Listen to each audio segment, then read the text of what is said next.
Welcome to English Wonderland. This is about all different kinds of nouns.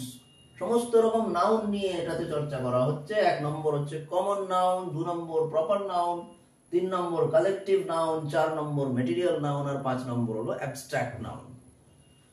Abstract noun নিয়ে একটা আমার lecture already হয়ে গেছে, তাই এটা কমন নাউন নিয়ে বলছি। যে কোনো পশু, পাখি, স্থান, বস্তু ইত্যাদি, ফুল, ফল, যাবতীয় যা কিছু আছে সবকিছুর নাম হচ্ছে কমন নাউন। যেমন বয়, গার্ল, টাইগার, ম্যাঙ্গো, ট্রি, রোজ, ফ্লাওয়ার, গোল্ড এটসেট্রা, এগুলো সব হচ্ছে কমন নাউন।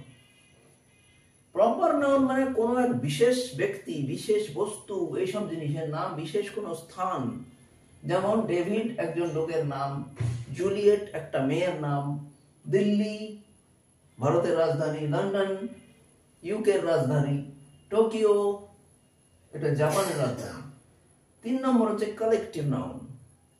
কালেকটিভ নাউন কোনো বস্তু বা ব্যক্তির সমষ্টিকে বলা হয়। যেমন সোয়ার্ম অফ বি, সোয়ার্মটা হচ্ছে কালেকটিভ নাউন। এখানে ক্লাস অফ স্টুডেন্টস, ক্লাসটা হচ্ছে কালেকটিভ নাউন। ম্যাটেরিয়াল নাউন মানে যে কোনো বস্তুর নাম, গোল্ড, সিলভার, কোল, উড, এগুলো সব ডিফারেন্ট কাইন্ডস অফ ম্যাটেরিয়ালস।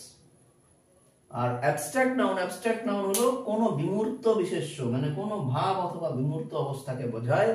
যেমন নলেজ, চাইল্ডহুড, প্যারেন্টহুড ইত্যাদি। ঠিক আছে? তাহলে thank you so much for watching and please subscribe.